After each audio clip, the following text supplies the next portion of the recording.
Marty, talk about the issue of wokeness in video games. I just read an article, actually, Debbie gave me. It's called "The Woke War." It's Yeah. in Forbes, and it is an attempt to sort of debunk the idea that wokeness is responsible for the failure and anti-wokeness for the success of various video games. It goes through these video games. Basically, what it's trying to say is, no, the video game market is not particularly attentive to the issue of wokeness. But hey, we have wokeness in academia. We have it in Hollywood. It would hardly surprise me that we have it in video games. Is it a problem in the world of video games? And what is the relationship of the kind of woke ideology to something that, should be, I would ideally think should be refreshingly free of this kind of nonsense? Yes. Well, unfortunately, the video game industry is not immune to the disease of wokeness. I was, and the first people who kind of realized it goes back into like 2013, 2014. And that was when they were being called social justice warriors.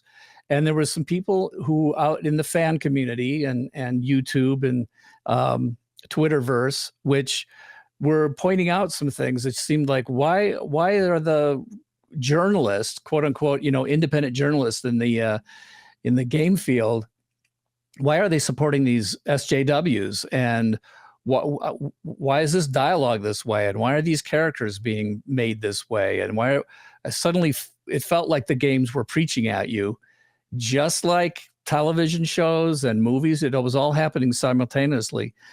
The difference is that the game community, some of these fans got together, and there was this thing called Gamergate, which is still hard to unpack and understand.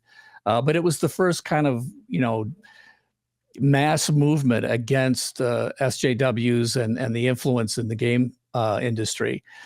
And basically what happens is the fans say, well, we don't want to buy those games anymore. So they just stop buying certain games, and they stop trusting the media that is trying to push those things, just like we have, across the board every place else. To a certain extent, I almost think the Gamergate was one of the first, fan movements or people movements that was going against the influence of the woke.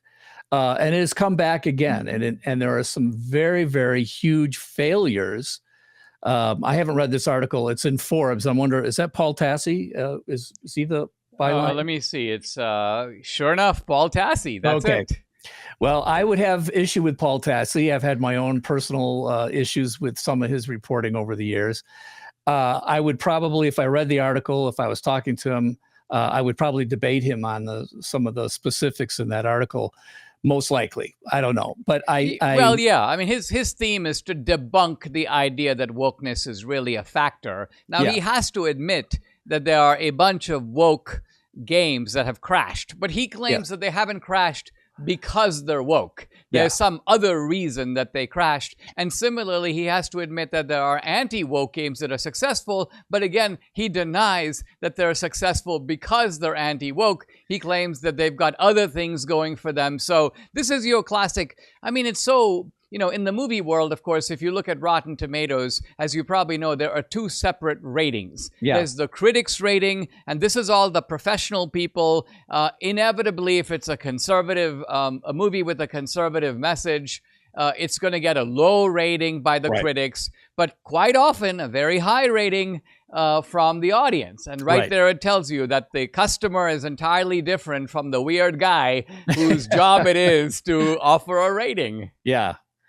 Yeah, and I think it's no different in the game industry, other than the fact it's interesting. I was talking to somebody, Jack Posobiec, if you know him. Sure. He's a gamer, and he was talking about how in the way the gamers, especially they're not necessarily conservative gamers. This is what I find interesting. It's a big tent out there, people who like to play games, and they're just people who want to be entertained, and they want to be compelled to enjoy what's happening. They want to have fun. They want to get deep into the characters and the lore. And all of a sudden in the middle of the game, they'll be preached at about, non-binary characters, and they'll see characters that are, race swapped for unknown reasons. And even if it's a historical drama that's supposed to be, accurate to history. And Now, trust me, some of those people can go overboard and overreact, and I think, you know, if Paul is talking about some of that and attributing the failure of games to, you know, the army of non-woke people, it's probably true. But what people are tired of, and why they will decide not to buy a certain game and buy another game, is they just really want to find the games that are not preaching at them, and games that don't have some sort of, you know, propagandistic agenda. You've heard me talking a lot about the Juvent micro impact platform these last few months, and how Debbie and I have made it a part of our daily lives.